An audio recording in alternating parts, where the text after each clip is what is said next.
En septembre 2025, quelque chose d'inouï s'est produit. Quelque chose qui aurait dû faire la une des journaux du monde entier. Mais presque personne ne l'a remarqué. Une entreprise de Seattle, fondée par un astronaute d'Apollo 17 et 2 anciens cadres de Blue Origin, a signé un contrat. Un contrat de plus de 300 millions de dollars. Et ce qu'ils ont vendu n'existe dans aucun magasin de la planète, parce que ce qu'ils ont vendu se trouve sur la Lune. Laissez cette information se déposer. Une entreprise privée, sans l'autorisation d'aucun gouvernement, sans l'approbation des Nations Unies, sans demander à personne, a signé un contrat pour vendre des ressources de la Lune. Et pas n'importe quelle ressource. De l'hélium-3, le carburant du futur, l'élément qui pourrait résoudre la crise énergétique mondiale. L'isotope qui vaut 20 millions de dollars le kilogramme. Et ils viennent de vendre 10 000 litres par an pendant une décennie. Ceci n'est pas de la science-fiction. Ceci se passe maintenant et aujourd'hui. Je vais vous raconter exactement comment ils ont fait, qui l'a acheté, et pourquoi cela change absolument tout ce que vous pensiez savoir sur la course à l'espace. Reprenons depuis le début. En février 2024, une information est passée quasiment inaperçue des médias. Une jeune pousse appelée Interlune est sortie de l'ombre. Ses fondateurs n'étaient pas des entrepreneurs comme les autres. Rob Myerson avait été président de Blue Origin pendant plus d'une décennie. Il a travaillé directement avec Jeff Bezos à la construction des fusées qui concurrencent aujourd'hui SpaceX. Gary Lai était l'architecte en chef de Blue Origin, le type qui a conçu les systèmes qui transporteront des humains dans l'espace. Et puis il y avait le troisième cofondateur, Harrison Schmitt, le seul géologue à avoir marché sur la Lune. Schmitt a participé à Apollo 17, la dernière mission habitée sur le satellite en 1972, et il y a plus de 50 ans, alors qu'il prélevait des échantillons du sol lunaire. Il a trouvé quelque chose qui a changé sa vie. De l'hélium-3, un isotope rare, quasiment inexistant sur Terre, mais abondant à la surface de la Lune, pendant des décennies. La communauté scientifique savait que l'hélium-3 était là. Le problème était que personne ne savait comment l'extraire, ni à quoi l'utiliser, jusqu'à maintenant. C'est là que l'histoire devient intéressante. L'hélium-3 a une propriété unique, à des températures proches du zéro absolu. Il peut refroidir des systèmes électroniques d'une manière qu'aucun autre élément ne peut. Et il existe un type d'ordinateur qui a besoin exactement de cela. Les ordinateurs quantiques. Les puces quantiques ne fonctionnent pas à température ambiante. Elles doivent être à moins de 10 millikelvin pour fonctionner. C'est plus froid que l'espace extérieur, plus froid que n'importe quel endroit naturel dans l'univers connu. Et la seule façon d'atteindre ce refroidissement extrême est avec des réfrigérateurs à dilution. Des machines qui utilisent un mélange d'hélium-3 et d'hélium-4 pour atteindre des températures impossibles. Et voici le problème. L'hélium-3 sur Terre est extrêmement rare. La majeure partie provient comme sous-produit de la désintégration du tritium dans les ogives nucléaires. Oui, vous avez bien lu. La principale source d'hélium-3 sur la planète provient des armes nucléaires. Le stock est limité. La demande explose, parce que les ordinateurs quantiques ne sont pas le futur. Ils sont le présent. Google, IBM, Microsoft, Intel, tous construisent des systèmes quantiques. Tous ont besoin de réfrigérateurs à dilution. Tous ont besoin d'hélium-3. Et il n'y en a tout simplement pas assez sur Terre. Gary Lai, le cofondateur d'Interlune, l'a dit clairement. Les systèmes quantiques du futur vont demander plus d'hélium-3 qu'il n'en existe sur la planète Terre. C'était le moment. C'était l'opportunité qu'ils ont vue. Si l'hélium-3 s'épuise sur Terre, il faut aller le chercher là où il se trouve. Et là où il se trouve, c'est sur la Lune. Des millions de tonnes d'hélium-3 déposées pendant des milliards d'années par le vent solaire. Sur Terre, le champ magnétique nous protège de ces particules. Sur la Lune, il n'y a pas de protection. L'hélium-3 s'est accumulé dans le régolithe lunaire depuis le début des temps, et personne n'est allé le chercher, jusqu'à maintenant. Interlune n'a pas perdu de temps. En 2024, ils ont levé 18 millions de dollars de capital risque, suffisant pour commencer à développer leur technologie d'extraction. Ils ont conçu une excavatrice lunaire capable de traiter 100 tonnes de sol par heure. Plus petite, plus légère et plus efficace que n'importe quel autre concept existant. La machine creuse, sépare les grosses particules, extrait les gaz piégés dans la fine poussière et isole l'hélium-3 grâce à un processus cryogénique. C'est de l'exploitation minière spatiale automatisée, sans humains, sans base permanente, uniquement des robots. Leur plan était ambitieux mais concret. Mission Crescent Moon fin 2025. Envoyer une caméra hyperspectrale au pôle sud lunaire pour cartographier les dépôts d'hélium-3. Mission de démonstration en 2027. Tester le processus complet d'extraction et de retour sur Terre. Usine pilote opérationnelle en 2029. Commencer la production commerciale.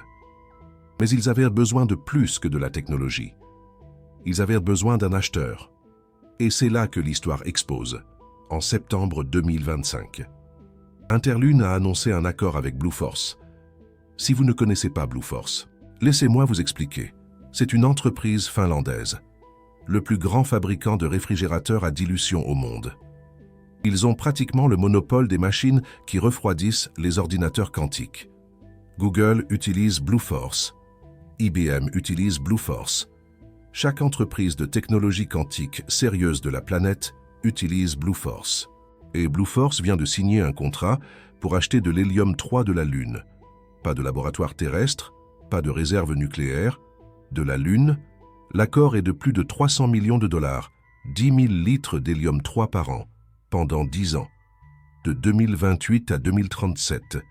C'est le plus grand contrat de ressources spatiales de l'histoire. Pensez-y, une entreprise privée américaine vient de vendre des ressources d'un corps céleste à une entreprise finlandaise, sans traités internationaux, sans supervision de l'ONU, sans la permission de personne. Et la question évidente est, peuvent-ils faire cela? Légalement? La réponse est compliquée. Le traité de l'espace extra-atmosphérique de 1967 dit qu'aucun pays ne peut revendiquer la souveraineté sur la Lune, mais il ne dit rien sur les entreprises privées. Cette faille juridique est exactement ce que les États-Unis ont exploité. En 2015, le Congrès a approuvé la Commercial Space Launch Competitiveness Act, une loi qui accorde aux citoyens et aux entreprises américaines le droit de posséder toute ressource qu'ils extraient de l'espace. Vous avez bien lu, une loi américaine leur donne le droit légal de garder ce qu'ils sortent de la Lune.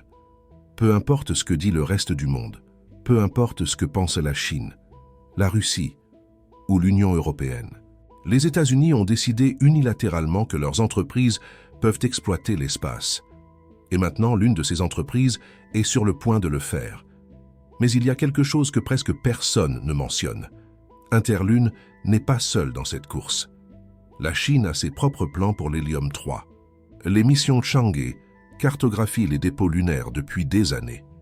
Son programme de base lunaire permanente inclut la capacité d'extraction de ressources. Et contrairement aux États-Unis, la Chine n'a pas signé les accords Artemis. Elle ne reconnaît pas les zones de sécurité américaines. Elle n'accepte pas que des entreprises privées occidentales aient des droits sur les ressources lunaires, ce qui signifie que nous pourrions assister au début d'un conflit qui va bien au-delà de planter des drapeaux. Nous parlons de trillions de dollars. Nous parlons de ressources qui pourraient définir qui domine la technologie du XXIe siècle. Nous parlons du combustible qui alimentera les ordinateurs quantiques, qui contrôleront les finances, la cybersécurité, l'intelligence artificielle. Qui contrôle l'hélium-3 contrôlera le futur. Et à l'heure actuelle, une jeune pousse de Seattle avec moins de 50 employés est en tête de cette course. Ce n'est pas la NASA, ce n'est pas SpaceX, ce n'est pas Blue Origin. C'est 3i Atlas, fondé par un astronaute qui a marché sur la Lune il y a 53 ans et 2 cadres qui ont quitté Jeff Bezos pour poursuivre leur propre vision. Sa première mission est programmée pour 2027. Si elle réussit, d'ici 2029, il y aura une mine en activité sur la Lune, extrayant de l'hélium-3, l'envoyant sur Terre, le vendant à qui paiera. Tout cela sans que la majorité du monde ne sache ce qui se passe. Si ce type d'analyse vous aide à comprendre ce qui se passe vraiment dans la course à l'espace, envisagez de soutenir la chaîne avec Super Thanks. Chaque contribution me permet d'investiguer plus profondément et de vous apporter des histoires que les médias traditionnels ignorent. Maintenant, revenons au sujet. Il y a quelque chose que la plupart des articles sur 3i Atlas ne mentionnent pas. Le VRA défi. Pour extraire les quantités d'hélium-3 qu'ils promettent, ils devront traiter des millions de tonnes de régolithes lunaires. Un géologue du service géologique des États-Unis l'a comparé à l'exploitation d'une mine de cuivre sur Terre. Mais sans gravité significative, sans atmosphère, sans infrastructure, à 384 000 km de distance. La concentration d'hélium-3 dans le sol lunaire est d'environ 20 parties par milliard. Cela signifie que pour chaque tonne de régolithe traitée, vous obtiendrez quelques milligrammes. Pour honorer les commandes de Blue Force, ils auront besoin d'une opération industrielle à échelle massive, fonctionnant de manière autonome. Pendant des décennies, c'est un défi énorme. Mais les fondateurs de 3i Atlas le savent. C'est pourquoi ils construisent la machine la plus efficace possible. C'est pourquoi ils prévoient des opérations entièrement robotisées. C'est pourquoi ils ont signé un contrat à long terme qui leur donne une stabilité financière pour développer la technologie. Et c'est pourquoi ils ont choisi le pôle sud lunaire, la même région que tout le monde veut.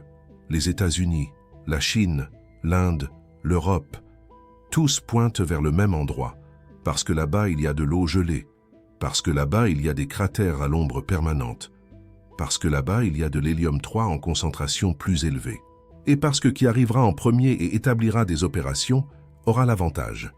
Ce n'est pas seulement une histoire sur l'exploitation minière spatiale, c'est une histoire sur le pouvoir, sur qui contrôle les ressources qui définissent le futur, sur comment l'espace se transforme en le nouveau champ de bataille économique. Et tout se passe maintenant, pendant que vous lisez ceci, pendant que les gouvernements débattent de traités qui ne sont jamais signés, pendant que les Nations Unies émettent des déclarations que personne ne respecte. Des entreprises privées prennent des décisions qui affecteront toute l'humanité, sans demander la permission, sans attendre. La Lune n'est plus un rêve. C'est une ressource. Et quelqu'un vient de vendre la première portion, 300 millions de dollars, 10 ans d'approvisionnement. Le premier contrat de ce type dans l'histoire humaine.